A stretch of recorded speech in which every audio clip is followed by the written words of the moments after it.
o professor Pedro Dourado de Rezende, professor de Ciência da Computação da UNB. Bom dia, professor Pedro. Bom dia, senador. É um prazer e uma honra estar aqui nessa mesa a convite de Vossa Excelência. Apresentar um pequeno contraditório técnico a respeito do que foi dito aqui na abertura. Em relação ao BU, é um instrumento que serve para auditoria de uma etapa apenas do processo de votação, que é o de totalização, onde os BUs que vêm das urnas eletrônicas são somados. O BU impresso pela urna pode fazer a verificação de que a totalização está correta, mas ele tem absolutamente nenhum efeito para verificar se o software está contabilizando os votos que foram praticados naquela urna corretamente. Para isso, a auditoria eletrônica é um jogo de gato e rato que quem entra para fiscalizar já sabe que o jogo está perdido, porque o software que vai na urna para fazer trapaça, ele sabe como verificar se ele está sendo fiscalizado ou se ele está ali numa eleição verdadeira, e ele, em podendo alterar a soma dos votos computados naquela urna, ele vai apagar o rastro disso. Em relação à votação paralela como teste de segurança, a partir do momento que foi introduzida a identificação biométrica, senador, ele se tornou absolutamente inócuo para esse propósito. Por quê? Uma vez o senhor já percebeu como é que os batedores de carteira operam? Eles só vão meter a mão na carteira quando o dono da carteira não está prestando atenção. Então ele tem que observar a vítima para ver se ela está atenta ao que ele está fazendo. Se ela não estiver atenta, é quando ele vai agir. Um software que é inserido na urna por vários meios possíveis, que meus colegas vão poder explicar quais são em seguida, vai primeiro testar, verificar se ele está sendo observado num teste ou se ele está numa eleição verdadeira. E só vai fazer o que ele foi preparado para fazer de trapaça se ele perceber que não está sendo testado. Ora, com a identificação biométrica, o teste de votação paralela tem que simular eleitores de uma sessão eleitoral verdadeira no dia da eleição. Portanto, nenhum dos que vão pressionar o botão para inserir votos no teste vão ser identificados corretamente pela biometria. Neste caso, a urna que tem identificação biométrica vai dar 100% de falha de identificação biométrica durante o teste. É claro que uma linha de programa apenas é suficiente para detectar que o software trapaceiro está sendo submetido a um teste nesse momento e ele vai ficar quietinho, não vai fazer a trapaça. Entender isso como um teste de segurança é tentar enganar o eleitor que tem alguma capacidade de raciocínio. E isso é uma afronta do ponto de vista técnico, continuar insistindo que o teste de votação paralela continua sendo um mecanismo de auditoria. Continuando, estamos aqui para... Minha função, basicamente, é relatar o que houve em relação ao processo de cumprir a lei que exige o voto impresso como um mecanismo de verificação pelo eleitor de como o seu voto pode ser contabilizado. A lei foi aprovada em 2015 e a primeira iniciativa da Justiça Eleitoral para cumprir a lei, a partir daí, foi um contrato sem licitação para uma entidade sem fins lucrativos chamada Flextronics fazer um modelo de votação eletrônica com voto impresso. Um contrato de 7 milhões de reais que foi cumprido à risca pela empresa ou pela entidade e que produziu 30 protótipos de uma urna que imprimiria votos. Mas ao preço de R$ 3.700 cada nova urna, um desperdício totalmente desnecessário, que só faria sentido se a impressora fosse fazer parte do sistema de votação como um dispositivo desacoplado da urna, que teria que ser integrada ao sistema de votação por um mecanismo de comunicação que podia ser interceptado por eleitores. Ao passo que, em 2002, quando a lei precisou ser cumprida, a solução mais óbvia e simples foi a de acoplar a urna fisicamente à impressora, conectando fisicamente de forma elétrica a impressora a urna, para que não fosse necessário replicar todo o sistema de contabilidade de votos e de proteção eletrônica que a urna já tem para essa impressora. Tanto é que a urna atual, sem impressão do voto, já tem uma impressora que faz parte da urna, que imprime o VU. Todas elas têm.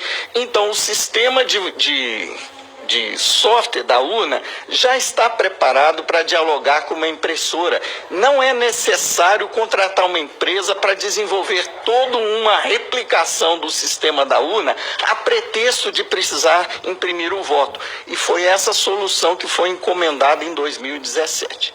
Quando foi entregue o protótipo, o 2016, está me corrigindo aqui o doutor Amilcar, quando foi entregue os protótipos, houve uma audiência na Câmara, se não me engano, né, em que foi levantada a questão que em 2009, quando a Lei Vigia, que exigia o voto impresso, foram contratadas a compra de 150 mil urnas que não previam a inclusão da impressora do voto.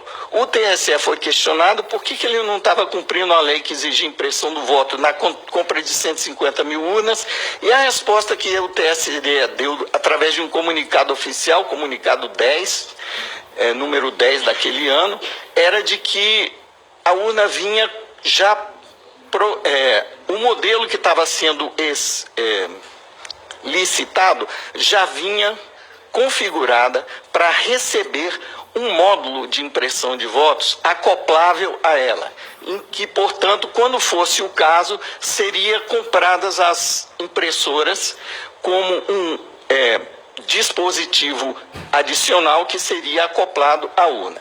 Bem, então, quando isso foi trazido à tona agora em 2017, o TSE simplesmente ignorou que já tinha gasto 7 milhões com um modelo caríssimo, desnecessário, e fez um edital que foi uma verdadeira afronta à soberania nacional, porque um edital praticamente dirigido, porque fazia exigências desnecessárias para fornecimento de venda casada de material de papel, inclusive, com características desnecessárias de durabilidade, etc., e que foram, de certa forma, direcionadas para que nenhuma empresa que fabrica simplesmente impressoras pudesse ganhar essa licitação. O senhor permita, como o senhor está entrando de rijo na questão fundamental dessa audiência pública, que é a parte técnica. Sim. Então, permita que eu lhe interrompa e faça uma ou duas perguntas. O senhor está dizendo que 150 mil urnas já estão preparadas para impressão, já estão acopladas a impressoras? Caso a informação fornecida pelo TSE na ocasião seja verdadeira. Bom, quantas urnas o Brasil tem? Eu vi outro dia escrito num jornal que seriam 600 mil urnas. Ali. O doutor Amilcar é a nossa enciclopédia ambulante do Comitê Multidisciplinar Independente. Em relação a números e datas, ele é a nossa fonte principal. Então, quantas urnas, professor? Atualmente tem em torno de 600 mil urnas. 600 mil urnas. Então, vamos ficar com esse modelo que o professor Pedro Rezende citou, que é o modelo de 2009, foi primeiramente comprado a 150 mil, mas depois foi complementar a Essas estão prontas para... Estão prontas, tem mais de 400 mil dessas urnas. Quantas? Mais de 400 mil. Olha, para mim, pelo menos, o senhor está dizendo uma novidade. Então já há 400 mil urnas prontas, aptas ao voto impresso? Não, a receber o módulo impressor externo, sim. Não teria que haver maior gasto com elas? Não, senhor. Não teria que haver, principalmente, desenvolvimento de software por terceiros para poder fazer uma impressora de votos funcionar com esse sistema de votação. E o senhor acha que o gasto seria muito grande ao preparar esse novo software? Olha, em 2002, quem preparou o software foi a própria informática do TSE. Eles só compraram impressoras, sim, porque o software que já estava na urna já tinha toda a lógica, a infraestrutura necessária para dialogar com uma impressora, que é a impressora que sempre esteve na urna para imprimir BU.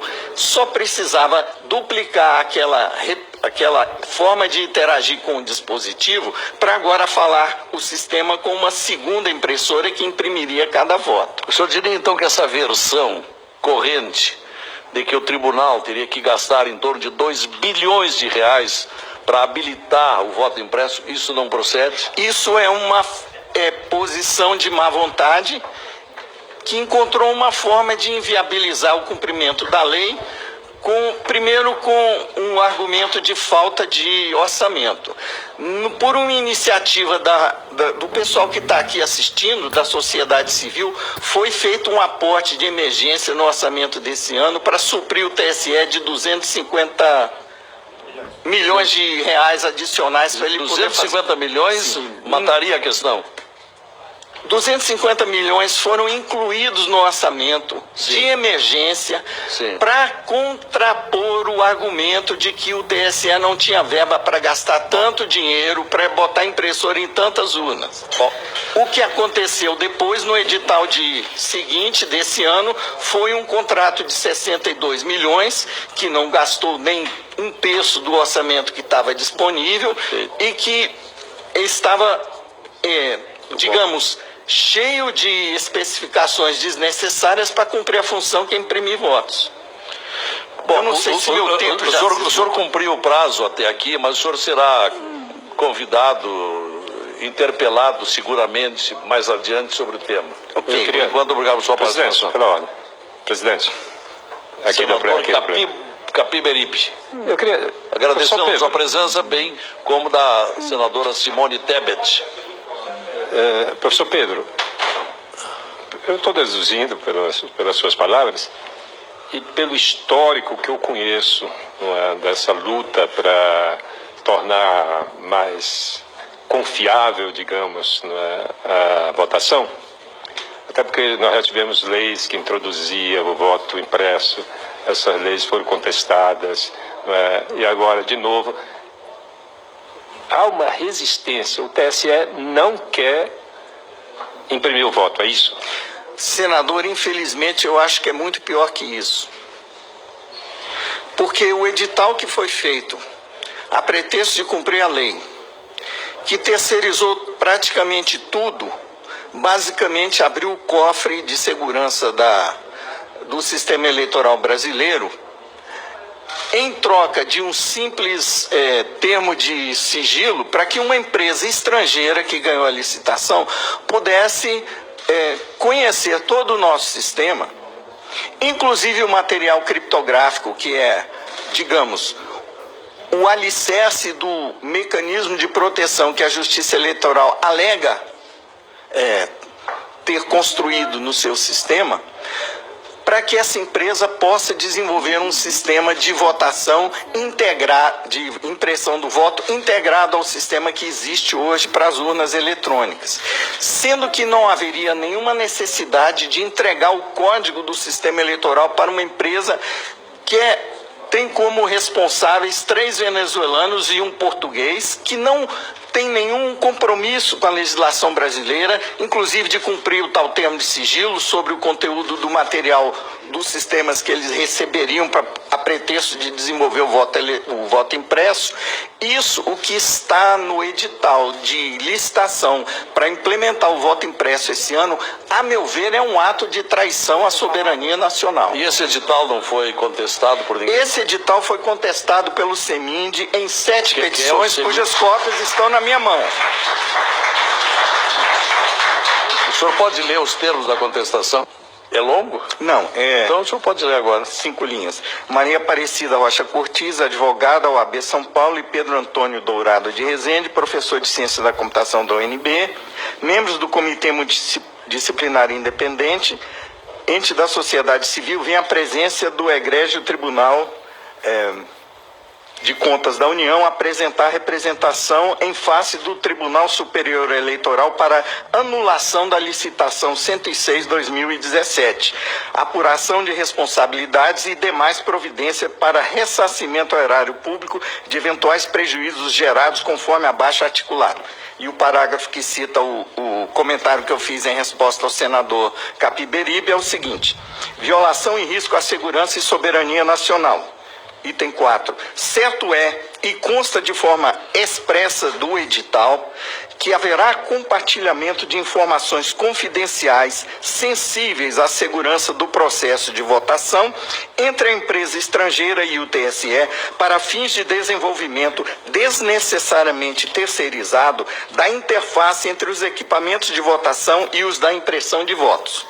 A segurança do processo de votação em face de tal aberração contratual, na visão inexplicavelmente ingênua do TSE, estaria garantida pelo mero e simples compromisso dos responsáveis envolvidos, firmado através de um termo de sigilo. Esse termo de sigilo teria o efeito de vincular às leis brasileiras os seus signatários, mas neste caso, quem vai administrar o consórcio das empresas vencedoras da licitação são 3 cidadãos venezuelanos e um português, que não estão submetidos em toto à legislação nacional. Tem cada qual seu território de domicílio e nacionalidade distintos do nosso, o que, em sendo a intenção, os garante, por princípios jurisdicionais, imunidade em face a tal compromisso, a despeito de qualquer legislação que lhe seja extraterritorial. Assim, agindo na ilegalidade, o TSE coloca em risco a soberania nacional ao compartilhar com tais entes estrangeiros informações confidenciais do sistema de votação usado em eleições oficiais no Brasil, inclusive material criptográfico que pode ser utilizado para simular a origem autêntica de programas que compõem tal sistema. Faço a interrupção aqui, senador, para comentar que esse material criptográfico teve o acesso negado aos especialistas que estiveram no TSE para desenvolver os testes de segurança, como o professor Diego vai atestar na fala dele em seguida. Com esse material criptográfico, programas stealth, camuflados, capazes de, nas 95% das sessões para as quais não está prevista a impressão do voto, fraudar percentualmente as votações de forma indetectável sob as regras atuais para fiscalização externa, inclusive, como eu comentei, em relação à votação paralela, os quais poderiam ser antecipadamente confeccionados e plantados à sorrelfa para inserção por terceiros, inclusive desavisados do risco, como se fossem programas legítimos, pois passarão como tal perante os dispositivos internos de autenticação ao longo de qualquer dos pontos intermediários da cadeia de custódia dos componentes do referido sistema, com efeito nefasto de contaminá-lo para fins inconfessáveis, com agravante no fato de os entes contratados para custodiar esse material criptográfico não terem vínculo ou obrigação com o Estado de Direito Nacional, o que compromete o cerne da nossa atual democracia. Quando tentamos com esse argumento impugnar a licitação, o argumento do TSE, o senhor não vai acreditar, os senhores não vão acreditar. Para nós do CEMIND, do Comitê Multidisciplinar Independente, está no edital, mas não vai ser feito, nós não vamos entregar. Então por que está no edital? Perfeito. Obrigado, professor. Doutor Pedro de Rezende, peço que o senhor nos consiga uma cópia dessa peça. Doutor.